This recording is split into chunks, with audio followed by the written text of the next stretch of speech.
Before I begin, I want to ask you something from my heart. When was the first time you heard a story like this? A story that starts quietly, softly, like any other day, but ends in a way that shakes your breath. Tell me in the comments, because I truly want to know where people hear stories like mine. Friends, family, or maybe you found it online because you were looking for something that felt a little too close to your own life. I'm asking because what happened to me still feels unreal, even now. Sometimes I still wonder if it was a dream. Sometimes I wish it was. It began on a cold morning, a morning that was quiet, still, almost painfully soft. The kind of morning where you feel like the world is holding its breath.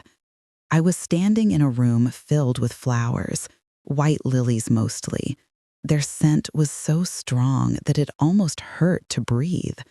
People whispered around me, moving slowly, walking carefully, as if their footsteps might disturb the silence inside my chest. My husband's picture was placed at the front. His smile was frozen in time, warm and familiar. A smile I thought I would see every day until I grew old. But he wasn't there to smile anymore. At least, that's what I believed. I remember holding my hands together, trying not to cry too loudly. I didn't want to make a scene. I didn't want anyone to worry about me. Everyone kept saying, "You're so strong," and for some reason, I didn't want to prove them wrong. People came up to me, one after another.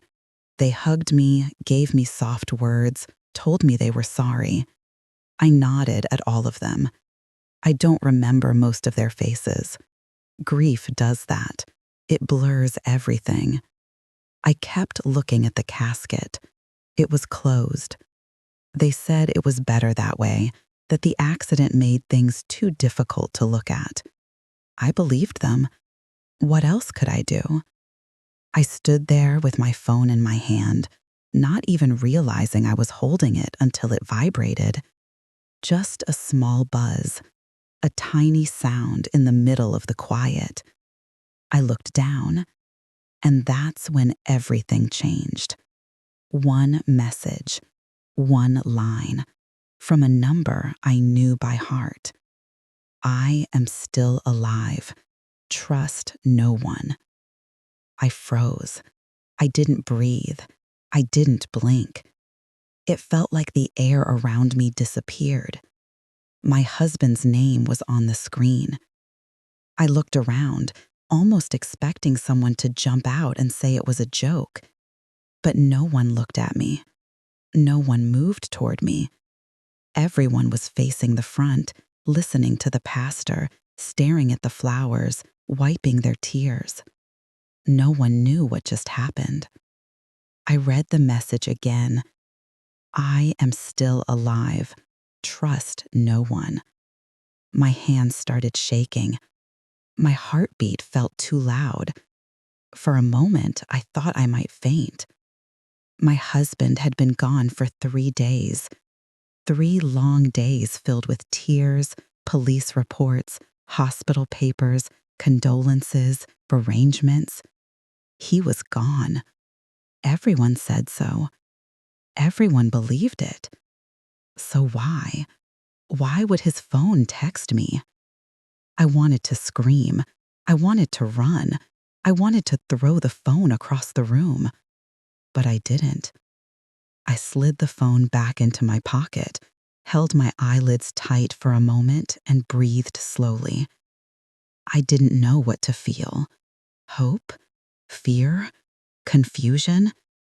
It felt like my heart was being pulled in 2 different directions. One part of me wanted to believe it was him. Another part of me wanted to deny it because believing it might destroy me. The service continued, but I didn't hear a single word. All I heard was the message repeating in my mind. I am still alive. Trust no one. Those last 3 words scared me more than the first 4. Trust no one. Did that mean the police? His coworkers? His family? My family? The people here mourning him? What was I supposed to do with that?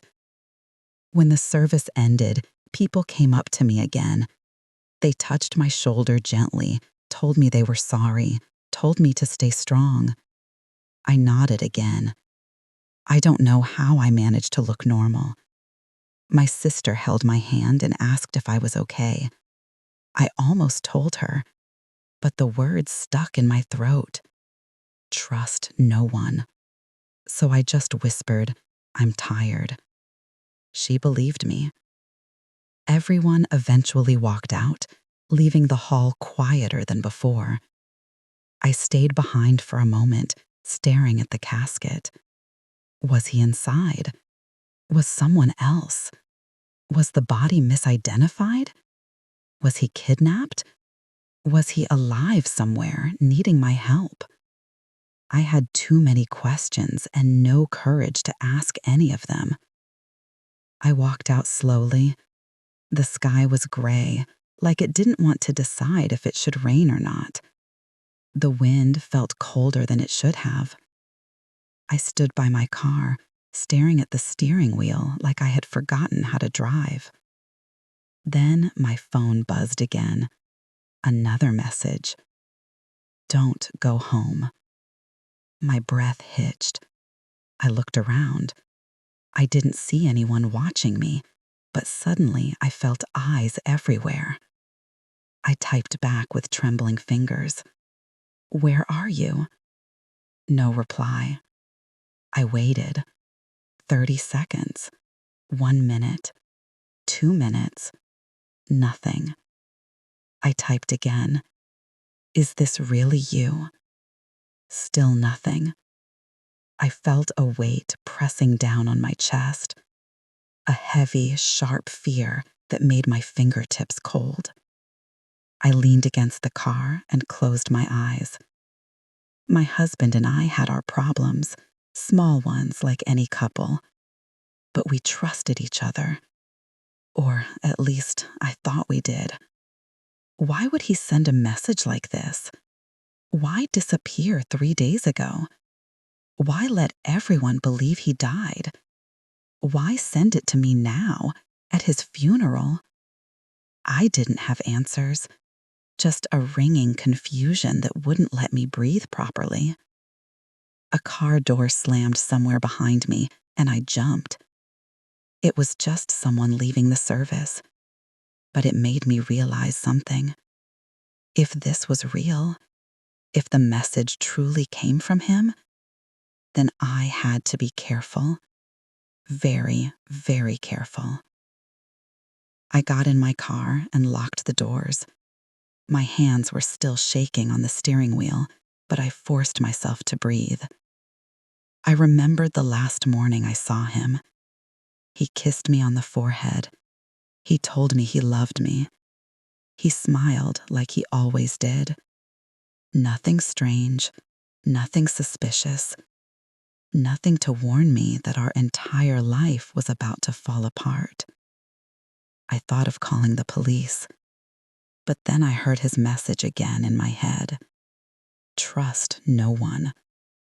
If I told them, and if he was right, if he really was alive, then maybe telling someone would put him in danger, or put me in danger. I started the car, but I didn't know where to go. If I couldn't go home, where else was safe? I drove without thinking, just letting the road guide me. My heart felt like it was beating in my throat. Every car behind me felt suspicious. Every shadow looked wrong. I pulled into a quiet parking lot near an old grocery store. It was empty, except for a few cars that looked abandoned. I sat there with the engine off, staring at my phone, waiting, hoping, fearing. Minutes passed. My phone stayed silent. I whispered into the air, "Please, just tell me you're okay." The wind outside moved the branches of a tree, making soft whispering sounds. It felt like the world was answering me, even though it wasn't. I closed my eyes for a moment. My head leaned back on the seat. My fingers touched the spot on my forehead where he kissed me 3 days ago. That kiss felt like a lifetime now. As I sat there, alone in the parked car, I realized something painful. The funeral didn't end with closure. It began with questions. And the biggest question of all was whether the man I loved, the man I buried, was even gone, or if he was somewhere out there, scared, hiding, running, trying to reach me, trying to save me or warn me. That thought made my stomach twist. The silence in that parking lot felt heavy, like it was waiting for me to make a decision. I looked at the phone again. Nothing. But I could not stay there forever. I turned the key. The engine hummed softly. The air felt colder. My heart felt heavier.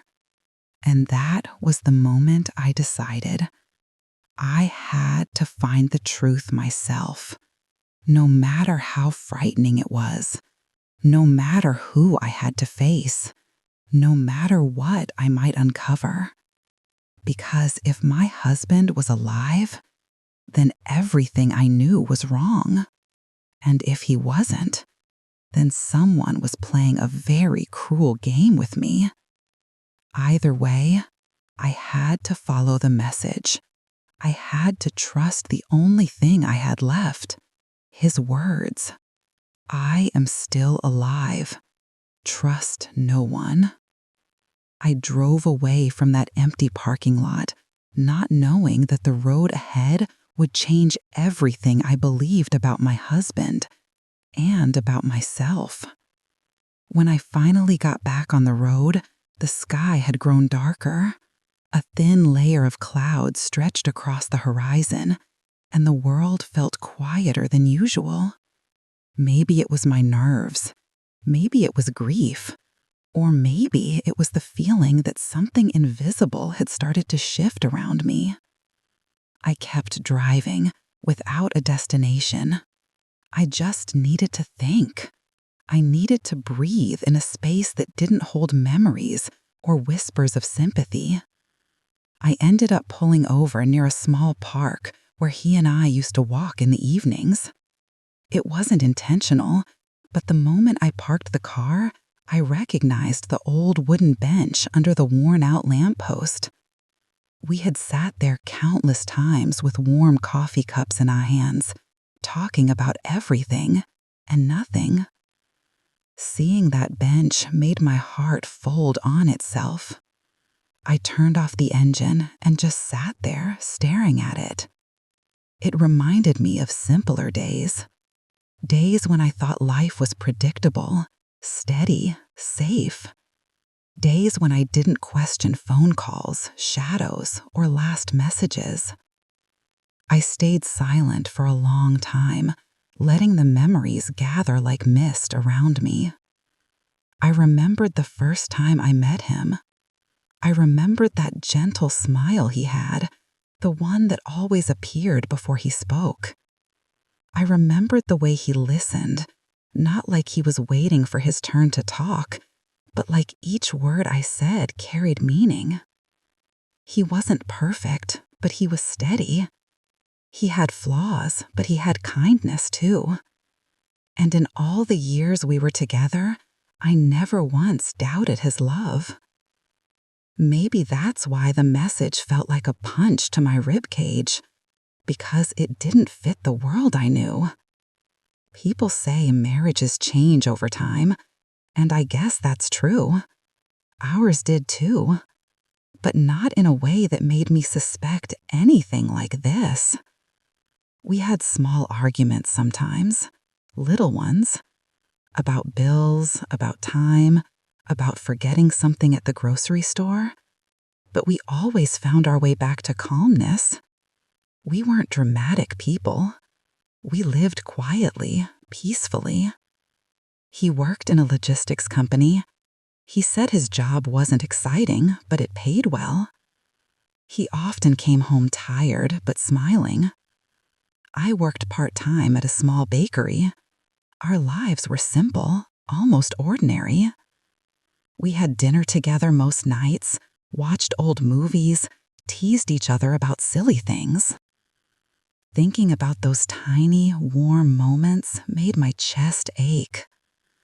I leaned my head against the steering wheel and took a deep breath.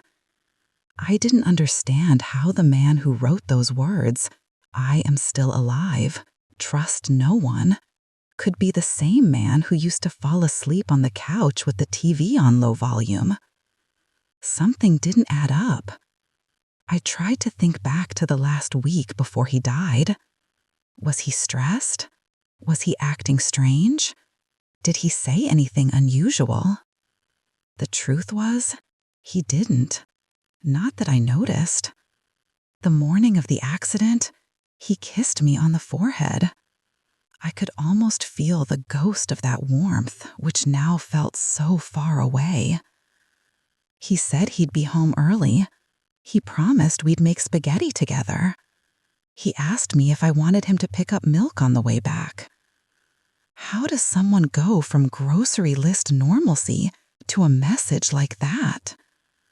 I sat in the parking lot for a long while, staring at the empty bench and remembering a version of my life that now felt like a story someone else lived. When the rain began, soft, steady drops tapping against the windshield, I finally forced myself to start the car again. I didn't want to go home. His message told me not to. And even though I didn't understand why, a part of me believed him. But I also couldn't stay on the road forever. So I drove to the only place that felt neutral, a small motel on the outskirts of town. It was run down but quiet, a place where no one would look for me. At the front desk, the man barely looked up from his newspaper when I asked for a room. I signed my name quickly, keeping my head low. The pen trembled slightly in my hand. I took the key, walked down the narrow hallway, and stepped inside the small room. It smelled faintly of old carpet and cleaning solution. The lamp flickered when I turned it on, casting a soft yellow glow. I put my phone on the bedside table and sat on the edge of the bed. I finally allowed myself to cry. Not loudly. From grief, from fear, from the confusing twist my life had taken in a matter of minutes. When the tears finally slowed, I forced myself to breathe again. Steady, slow. I needed to think. I needed to understand. I needed to go back in time, piece by piece, and see if there was anything I had missed. I closed my eyes and let the memories drift. I thought about the last dinner we had together. He had made chicken soup because I wasn't feeling well. He brought it to me on a tray, pretending to bow like a waiter. I laughed, and he kissed my forehead again. I remembered the way he sat beside me afterward, resting his head on my shoulder while we watched TV. His breathing was calm. His arm was warm around me. He didn't seem scared. He didn't seem like someone hiding something. But memories can trick you. Or maybe people can hide parts of themselves even in the middle of warmth. I tried to recall something, anything, that felt unusual. There was one moment. 3 days before the accident, he came home late, much later than usual. He said there was a big shipment at work and everything got delayed. His voice was normal, but something in his eyes looked tired. Or maybe I imagined it now because I wanted something to make sense. He went straight to the shower that night. When he came out, he hugged me tighter than usual. "Everything okay?" I had asked. He nodded. "Just a long day." I believed him, because why wouldn't I? I opened my eyes and stared at the motel room ceiling. Was this where everything started to unravel? Or was I reaching, trying to see something that wasn't there? My phone vibrated suddenly, pulling me out of my thoughts. My breath caught in my throat. I grabbed it quickly, hoping it was him again. But it wasn't. It was my sister. "Are you home? Where are you? I'm worried." I stared at the message for a long time.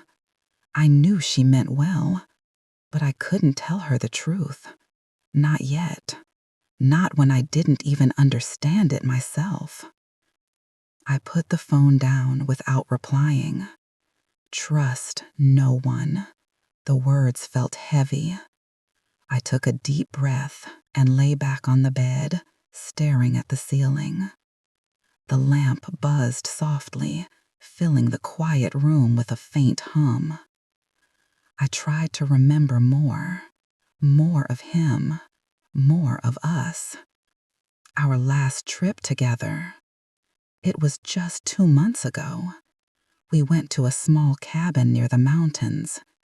We spent 3 days hiking, cooking, laughing. He held my hand the whole time during the trails, helping me when the path was steep. I remember the way he looked at me on the last night while we sat near the fire pit. He said, "I'm glad you're with me." I said, "Where else would I be?" He smiled, that soft, warm smile, and kissed my knuckles. Now, those moments felt like scenes from a past life. I wondered if he knew something back then, if he was hiding a storm behind that calm smile, if he was trying to protect me from something I couldn't see. Maybe that's why the message said what it did. Maybe he was trying to keep me safe.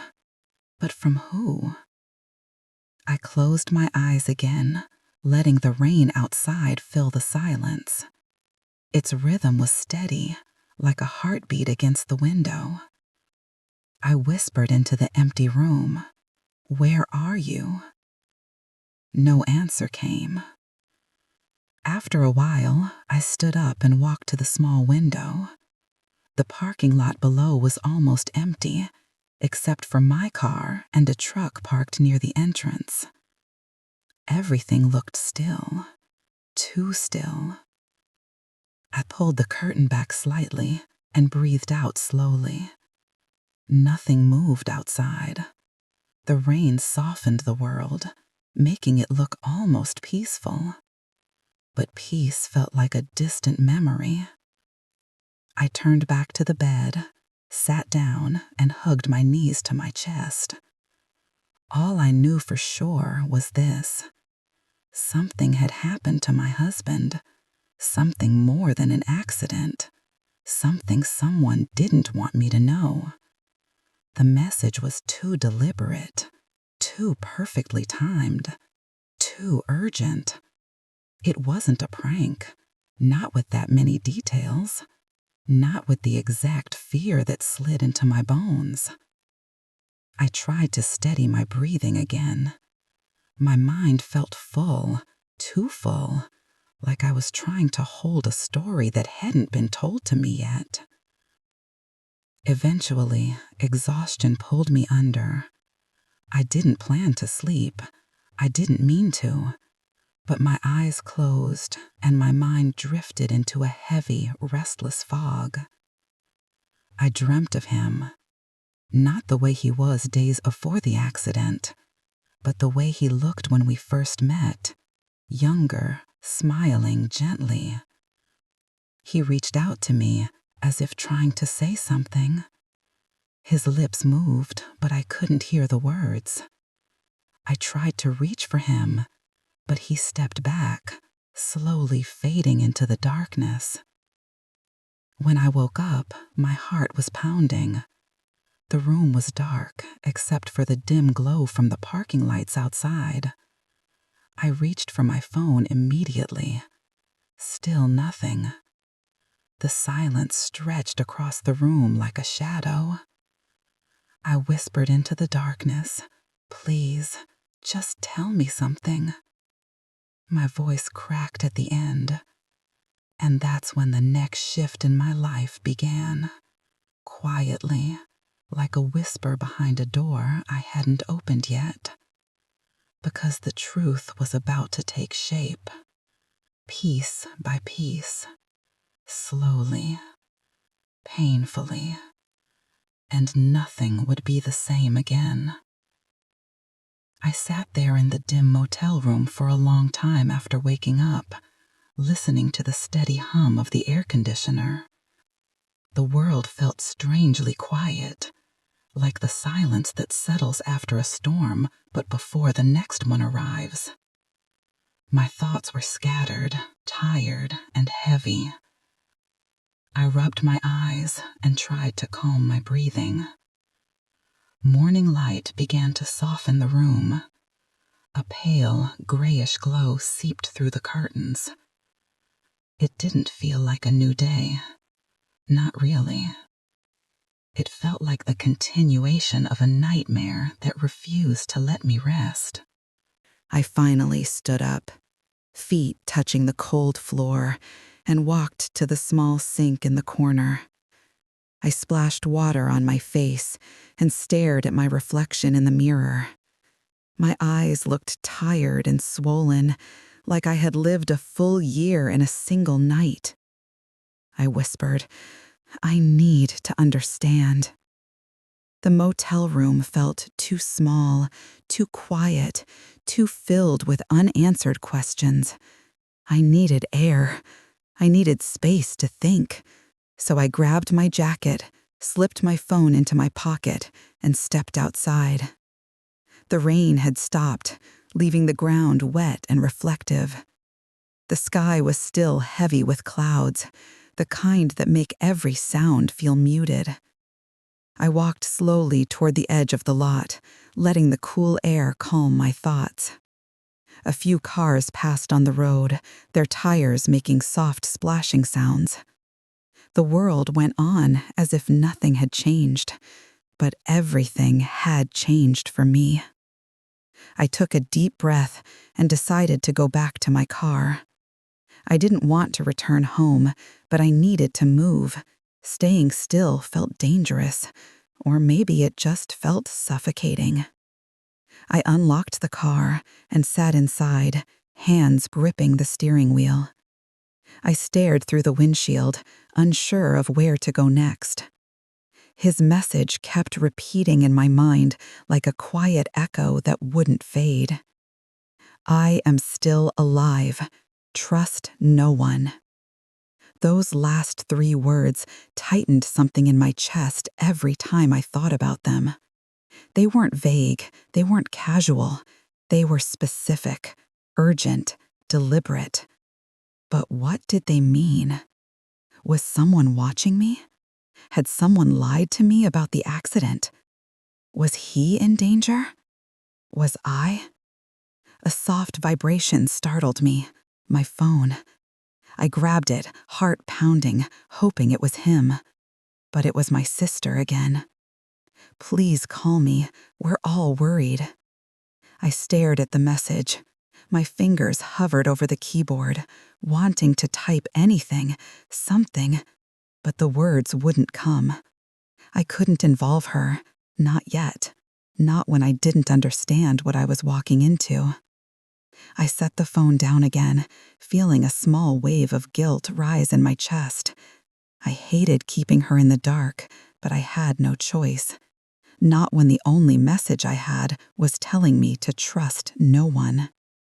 My eyes drifted toward the glove compartment. There was something inside, something I hadn't thought about since yesterday. His wallet. The police had returned it to me after the funeral preparations were finalized. I hadn't opened it since. It felt wrong to look through his things so soon. But now, maybe wrong didn't matter. I reached over, opened the compartment, and pulled out the wallet. It felt heavier than I remembered. I opened it slowly, almost reverently. There were the usual items: his ID, his driver's license, a few old receipts, a picture of the two of us tucked neatly behind the plastic window. That picture made my throat tighten. We were laughing, my head leaning against his shoulder. We looked so young, so carefree. I set the photo aside carefully. Then I saw something that didn't belong. A folded piece of paper. It was tucked behind the cash pocket, hidden too well to be accidental. My heart began to beat faster. I unfolded it slowly, hands trembling slightly. Inside was an address. Just an address. No name, no explanation. It was written in his handwriting, the same handwriting I saw every day on small notes he left on the fridge. The address was in a part of town we rarely visited. A quiet, industrial area near the old docks. There was nothing there for us. No friends, no stores, no reason. Unless the reason was something he didn't want me to know. I stared at the note, feeling a strange mix of fear and determination building in my chest. Maybe the address meant nothing, or maybe it meant everything. I folded the paper back up, placed it in my jacket pocket, and started the engine. I didn't know what I expected to find. Maybe nothing, maybe a clue, maybe answers I wasn't ready for. But I needed to try. The drive toward the address felt longer than it was. The streets grew quieter the closer I got. Old warehouses lined the roads, their windows cracked and dusty. A few trucks drove by, but otherwise the area was nearly deserted. I slowed the car as I approached the address. It led me to an old building, a storage facility. The brick exterior was worn, the paint peeling. A faded sign hung crooked near the entrance. I parked a short distance away, watching it carefully. Nothing moved. No people, no cars, just silence and the gentle wind brushing against the building. I took a deep breath and stepped out of the car. The cold air hit my face, grounding me. I walked slowly toward the building, every sound feeling louder than it should. My heartbeat, my footsteps, the distant clatter of metal, everything made me more aware of how alone I was. The front door was locked. I stepped back and looked around. No windows were low enough to see through. No signs indicated what the building was used for. But something about it felt important. I pulled out the note again, staring at the handwriting. Why would he hide this? Why keep it in his wallet? Why write it down at all? I carefully pocketed the note again and walked along the side of the building. Halfway around, I saw something. A small side door. Not locked. Slightly open. My heart skipped a beat. I pushed the door gently, and it creaked loudly. The sound echoed in the empty alley like a warning. I paused, listened, and stepped inside. The interior was dim. Dust floated in the air like tiny stars suspended in shadows. Old boxes sat stacked in uneven piles. Metal shelves lined the walls, filled with items I couldn't identify. The air smelled like old wood and machinery. I walked in slowly, careful with each step. "Hello?" I whispered softly, not expecting an answer. But part of me feared one. Silence. I walked deeper inside, eyes adjusting to the low light. Then I saw something. A small metal locker, red in color, different from everything else. My breath caught. The locker had a number on it, the same number that appeared scribbled faintly in the corner of the note. I reached out and touched the cool metal. The door was unlocked. When I opened it, my heart felt like it stopped. Inside were papers, folders, photographs, and a phone. Not his phone, a different one. My hands trembled as I picked it up. The phone was old but charged, almost as if someone had prepared it. I pressed the side button. The screen lit up. A single message appeared. Do not trust them. My breath hitched, and then another line appeared, as if sent at that exact moment. Do not go home. I stepped back instinctively, heart pounding. Someone knew I was here. Someone knew I opened the locker. Someone was watching. But who? I felt the weight of the silence pressing against me. And then the phone buzzed again. This time, it wasn't a message. It was a call, an unknown number. I froze, my thumb hovering over the answer button. My breathing turned shallow, my hands trembling as the phone vibrated again and again in my palm. Whoever was calling knew I was here. Whoever was calling knew I found this phone. And a part of me already knew. If I answered it, everything would change.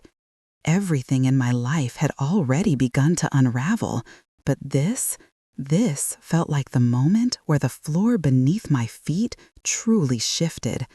I swallowed hard, closed my eyes for a second, and finally pressed the screen. I lifted the phone to my ear slowly. "Hello?" I whispered. There was a pause, a long, heavy pause. And then I heard breathing. Familiar breathing. So soft, so unmistakable. And then a voice. His voice. "I told you not to go home." My knees felt weak.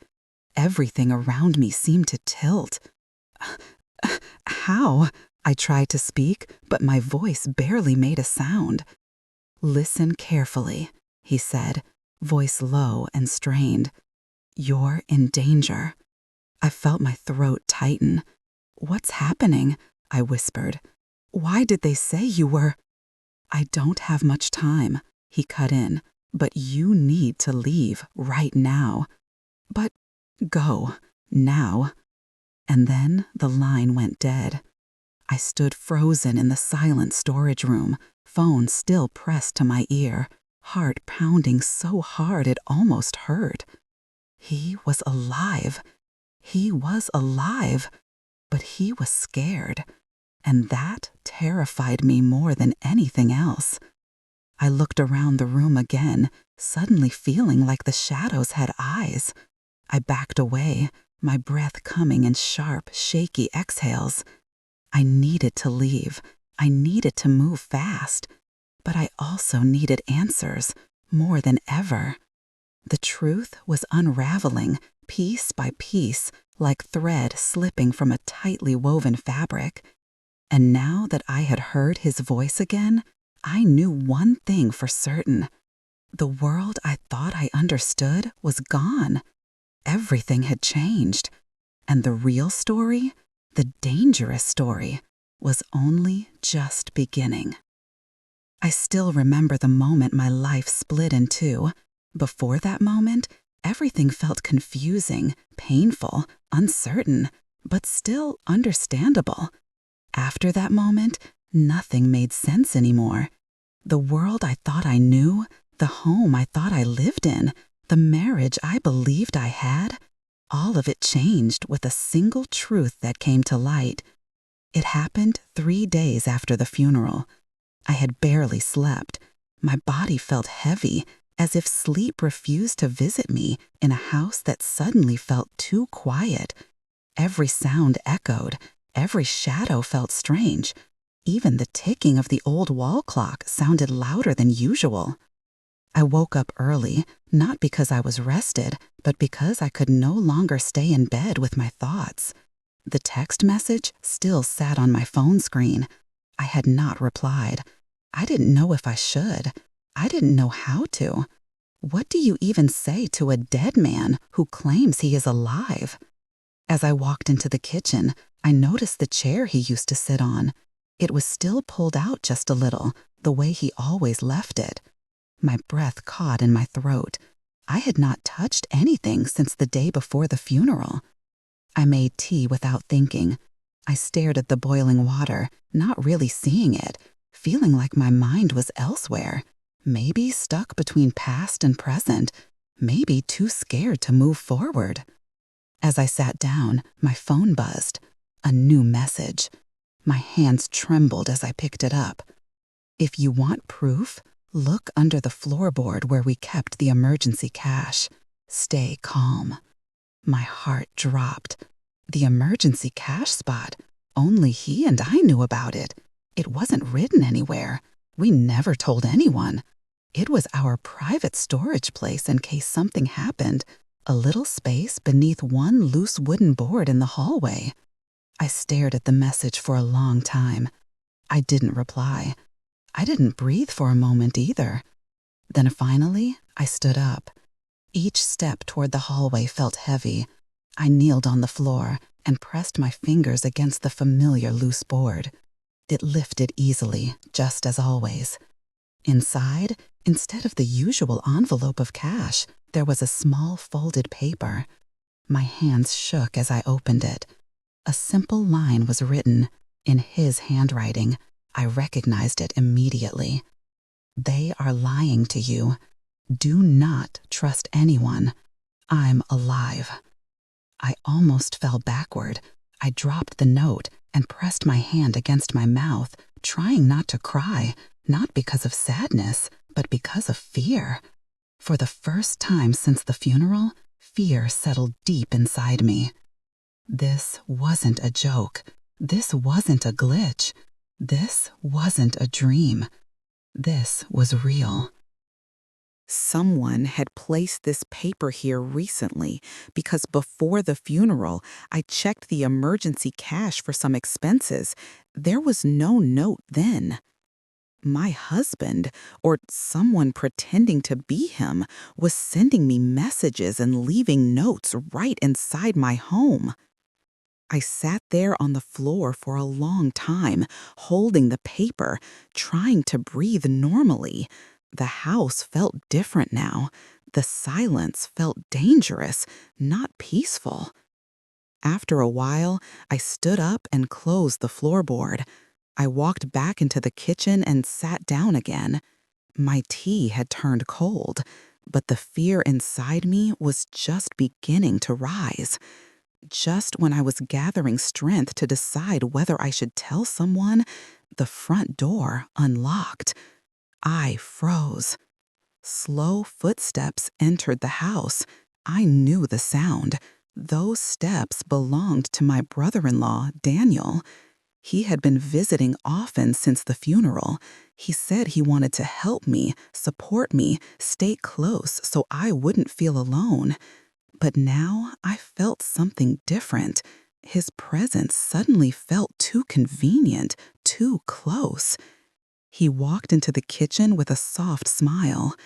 "Good morning," he said, placing a grocery bag on the counter. "I thought you might need fresh bread."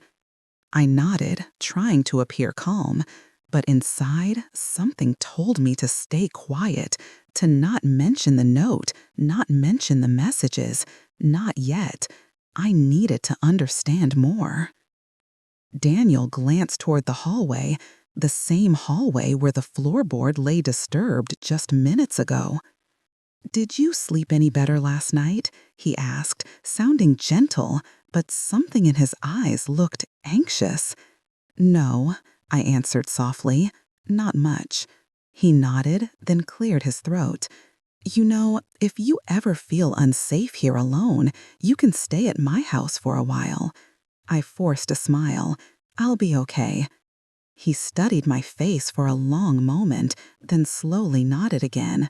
Well, I'll check on you tonight, he said. After he left, I locked the door, then double-checked it. My heart hadn't slowed down. That afternoon, I stared at my phone again.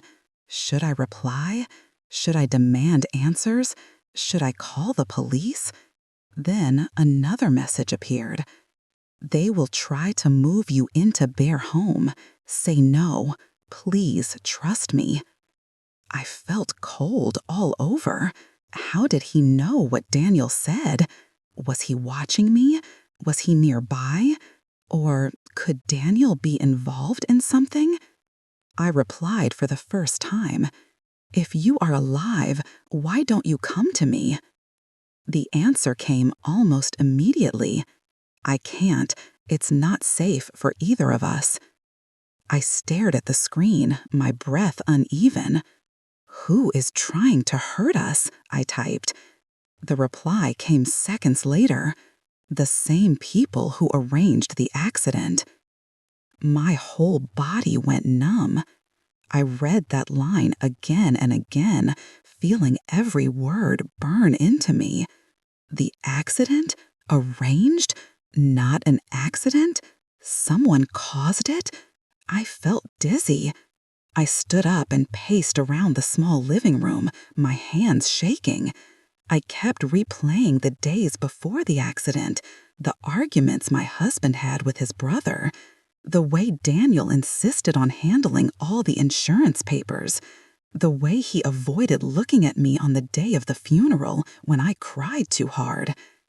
My mind was running in circles. I sat down again and typed with trembling fingers. Who arranged it? This time, the reply didn't come instantly. Minutes passed. Then, finally, ask Daniel, but be careful. My heart almost stopped. I closed my phone quickly, as if I needed to hide it from the walls, from the air, from everything around me. I sat perfectly still. My thoughts were racing, but my body refused to move. The house felt too quiet, too empty, too dangerous. I needed fresh air. I stepped outside, closing the door gently behind me. The sky was cloudy, the air chilly. I walked toward the backyard. It was small, filled with the plants my husband used to care for. His shoes were still by the back door. I sat down on the small bench, breathing deeply. Was he really alive? Was he hiding? Was he protecting me? Or was someone trying to make me lose my mind? At that moment, my phone buzzed again. I hesitated before looking at it. Do not let him into the house again. I typed, "Where are you? Please, tell me the truth." The bubble appeared. He was typing. Then the message came. I will find a way to meet you when it's safe. A tear escaped my eye. I didn't know if it was relief or fear. I just sat there for a long time, staring at the house, wondering if everything inside it, every memory, every photo, every room, had been touched by a lie I never saw. Hours passed. I eventually went inside, made dinner, and tried to act normal, though there was nothing normal left inside me. That night, I double-checked every lock in the house. I moved a chair in front of the bedroom door, not because I thought it would stop someone, but because it made me feel like I was doing something. But sleep didn't come easily, and when it did, it came with a nightmare. I woke up suddenly in the middle of the night, sitting straight up in bed. My heart was pounding so hard it felt like it was shaking the entire room. Then I heard it, a soft noise, a quiet click, like a door handle being tested. Every hair on my body rose. I held my breath. waiting. The sound came again, a slow creak near the front door. Someone was inside, or trying to be. And in that moment, I realized something terrifying. Maybe my husband wasn't the only one watching me. I didn't move. I didn't breathe. I sat completely still in my dark bedroom, listening to the quiet creak near the front door. The hallway was silent again, but the kind of silence that feels full of someone else's presence, someone else's breath, someone else's intentions. My heart beat so loudly, I was afraid whoever was outside the door could hear it. For a moment, I wondered if it was my imagination. Grief can play strange tricks on the mind. But then it happened again. That slow, careful pressure on the handle. Not a knock, not a visitor, not a neighbor. Someone trying to enter quietly. Someone who didn't want to be noticed. I slipped out of bed silently and stepped toward the bedroom window. My hands were cold, trembling so much I had to grip the curtain to keep steady. Outside, the street was dim, only one street light working at the corner. The wind moved the leaves on the tree gently. Everything looked normal, but the house did not feel normal. I picked up my phone with shaking fingers and texted the only person who might know what was happening. Someone is here, outside the bedroom. I didn't expect a reply, not at that hour, not after everything. But it came within seconds, as if he had been watching the phone all along. Do not leave the room. Do not make a sound. I am close. I stared at the message. Close? What did that mean? Was he actually nearby? Another sound echoed through the dark house, a soft scrape against the floorboards. My breath caught. Then came a whisper, a voice I recognized. Are you awake? Daniel, my brother-in-law. I pressed my hand over my mouth to stop myself from gasping. He spoke again, his voice low but clear enough. I need to talk to you. Open the door. My whole body froze. He tried the handle lightly, then a little harder. He wasn't knocking. He wasn't waiting. He was trying to get in, whether I wanted it or not. My phone buzzed. He cannot know you messaged me. Stay quiet. My back pressed against the wall. My legs felt weak. Every memory of Daniel from the past few days came rushing back. The way he kept checking on me, the way he asked about the house keys, the way he told me I shouldn't be alone. Suddenly, it all felt wrong. Every kindness felt like a disguise. Please, open the door, he whispered again. I just want to make sure you're okay. He stood there for a while, breathing softly on the other side of the door. Then, slowly, his footsteps moved away, down the hallway, toward the living room. I waited. 1 minute, 2 minutes, 5 minutes, 10 minutes. Only then did I allow myself to exhale. I sat on the edge of the bed, hugging my knees, afraid to move, afraid to think.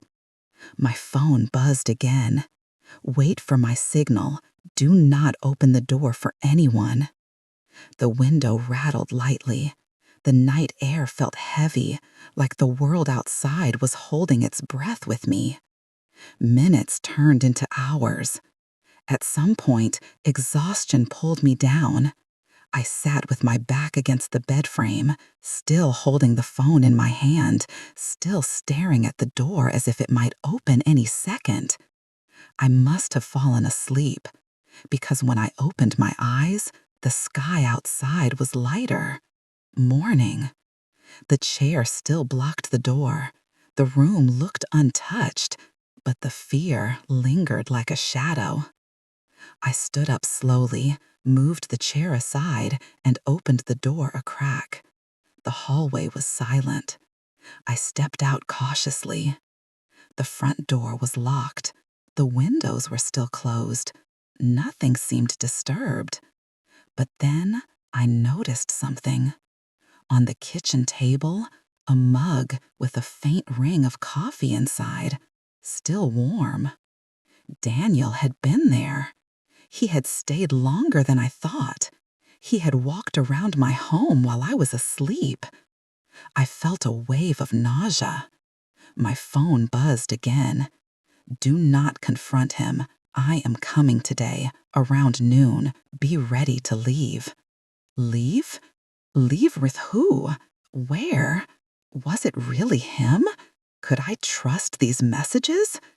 Still, something inside me whispered that I needed to follow the instructions, not because I was sure he was alive, but because everything else around me felt wrong.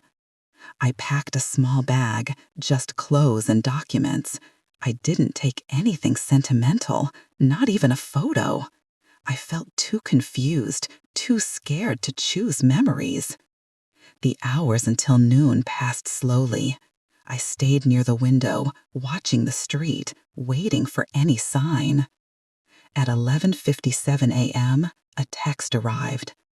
Come outside, bring your bag, keep your phone with you. My hands trembled as I opened the door and stepped out onto the porch. The street was quiet, too quiet. A black car was parked a short distance away. The windows were tinted. I couldn't see who was inside. My heart pounded. I took one step, then another. Halfway to the car, the driver's door opened. I stopped breathing. A man stepped out. Thin, tired, hair longer than usual, eyes sunken, like someone who had not slept for days. But it was him, my husband, alive, standing right in front of me. My whole body went weak. I almost collapsed, but he rushed forward and caught me before I fell. His hands were warm, real, living. I touched his face, barely believing it. He whispered, "I'm here. I'm alive." I felt tears spill down my cheeks. I pressed my forehead against him and cried softly, unable to speak. After a long moment, he pulled back and looked into my eyes.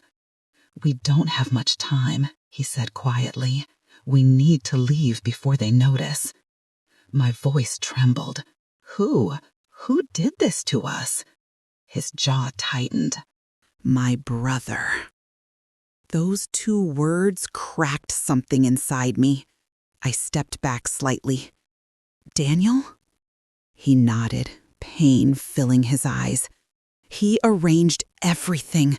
The accident, the funeral. He wanted the insurance money and the business ownership. He thought if I disappeared, everything would pass to him. I felt my stomach twist. He continued, "He didn't know I survived. Someone helped me escape before he could finish what he started. I couldn't come home.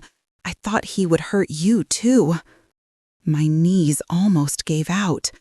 "My messages," he whispered, "were the only way I could warn you."